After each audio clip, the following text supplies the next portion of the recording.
घर की भेदिया लंका डाले कि वो देशद्रोही बात करते हैं। इसीलिए मैं कहता हूँ कि उन पर देशद्रोह का मुकदमा चलना चाहिए। क्लांत होता है, परिश्रमी होता है, वो समय पर रात में कुछ अपना ले सोए और सुबह में अच्छा काम करे, थोड़ा थोड़ा पिया कर। भाई जो पीने के लिए शराब ले जा रहा हो या पकड़ाया हो उसको जेल नहीं देना। पुलिस के लोग चाहे अन्य लोग को उसी को पकड़ के जेल में भेज दे रहे हैं। गलत संदेश है गरीबों के लिए, रद्द होनी चाहिए। एकदम डिफरेंटली करना चाहते हैं। घर की भेदिया लंका डाले, कहने का मतलब कि अगर घर में कोई बात है तो घर में बात होनी चाहिए। वो अपोजिशन के नेता हैं, पार्लियामेंट में बात होनी चाहिए।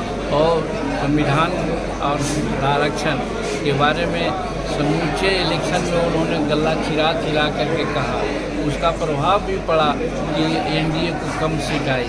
तो फिर अमेरिका में जाके बोलने का क्या उचित है? हम अमेरिका में क्यों बोलेंगे? इसका मतलब है कि वो देशद्रोही बात करते हैं। इसीलिए मैं कहता हूँ कि उन पर देशद्रोह का मुकदमा चलना चाहिए। लेकिन आप हैसियत भी पूछे थे, नेता प्रतिपक्ष है वो राहुल गांधी। कहवे कि अभी हम बोले ना भाई कि नेता प्रतिपक्ष हैं, वो पार्लियामेंट में भी बोल सकते थे, यहाँ भी बोल सकते थे। यहाँ की बात दूसरे देशों में जाके बोलना उचित नहीं है, चाहे अमेरिका में बोले या पाकिस्तान में बोले। सर, तो आपकी सरकार में भी जुडिशरी पत्रकार लोग नहीं चाहते हैं, सरकार का दबाव है क्या? आपका इशारा क्या है कि सरकार आपकी बातों को दबाना चाहती है? देखिए, अगर ये बात बोलते हैं तो आप लोगों के खिलाफ बात जाती है। आप लोगों के खिलाफ बात जाती है। जैसे हमने एक बार कहा था कि ये चिकित्सक लोग बहुत गड़बड़ करते हैं, अगर ठीक नहीं करेंगे तो मैं उनका हाथ काट दूँ। तो हाथ काटना सब लोग जानते हैं कि एक फार्मूला है, एक मुहावरा है, अधिकार छीन लेंगे। लेकिन आप लोगों ने क्या छापा था? सभी जगह वही छापा।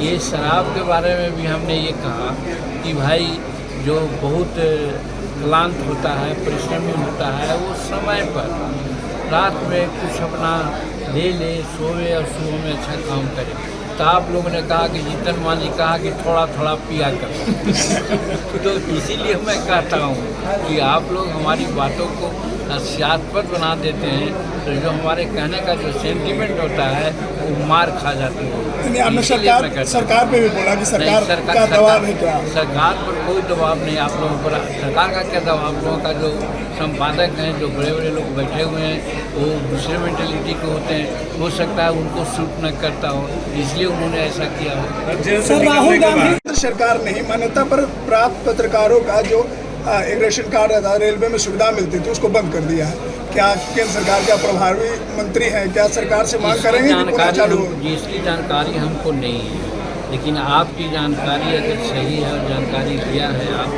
तो निश्चित रूप में भारत सरकार में रेलवे मंत्री से हम बात करेंगे।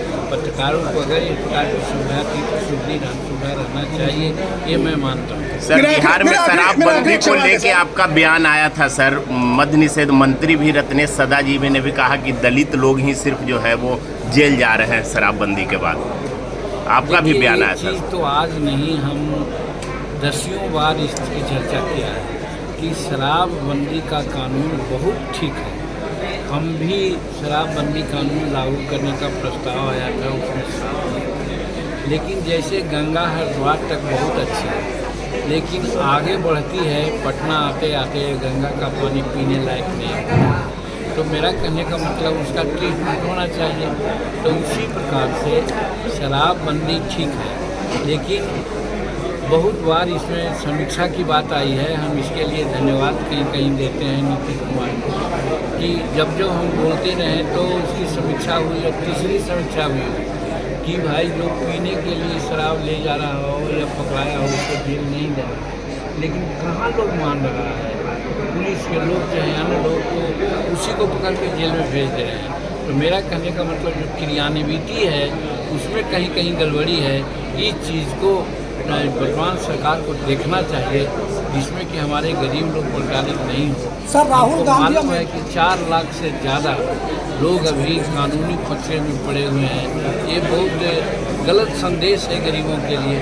इसलिए सदा मैं कहता हूँ कि उसका जो इम्प्लीमेंटेशन है उसमें सुधार लाना चाहिए, उसकी समीक्षा करनी। ज़्यादातर दलित लोग ही जेल में है सर शराबबंदी को लेकर। कहिए दिया कि 4 लाख के आसपास में है, 5 से 6 लाख लोग उसमें हैं फंसे, उसमें 4 लाख से % आपके मुख्यमंत्री रहते पत्रकारों के विकास को लेकर कई योजनाएं चलाई गई, प्रेस क्लब बनाए गए। जहानाबाद में ही आपका एक प्रेस क्लब बना हुआ है जो धूल फाँक रहा है, अभी भी उसमें ताला लगा हुआ है, ना वो पत्रकारों को मिला है और ना उसके पत्रकारों के वो अधीन है। देखिए, जो वृक्ष लगाता है, पौधा लगाता है, और पौधा लगाने के बाद अगर कहीं चल जाता है तो उसमें पानी और कीटनाशक दवाइयाँ देना अगला आदमी का काम होता है। तो पत्रकारों को इसलिए हमने सम्मानित किया था, जिसकी बात कर रहे हैं कि हम जिस पार्टी से बिलोंग करते हैं उस पार्टी का एक प्रियम्बुल है कि हम दुनिया में दो ही जात जानते हैं, एक अमीर का और एक गरीब का, और उसी कैटेगरी में पत्रकारों को भी माना है, महिलाओं को माना है, हम युवाओं को भी गरीब के रूप में माना है। और कैसे भला हो पत्रकारों को, इसके लिए हम गांव घर के पत्रकारों का रजिस्ट्रेशन कराने की बात की थी और कहा था कि 10 साल जो रजिस्टर्ड हो जाएंगे गांव घर वाले जो पत्रकार हुए उनको भी पेंशन की व्यवस्था हो। और चूँकि वो दौड़ते रहते हैं जिला में भी और प्रखंड में भी, कहीं उनको बैठने की जगह नहीं होती है, इसलिए प्रेस क्लब हर जिला में बनाने के लिए हम 26 वर्षों में 17,000 से अधिक डॉक्टर बना चुका बिहार एवं झारखंड के छात्रों एवं अभिभावकों के बीच सर्वाधिक विश्वसनीय एवं लोकप्रिय संस्थान गोल, नेशंस लीडिंग इंस्टीट्यूट। हमारा विश्वास गोल के साथ।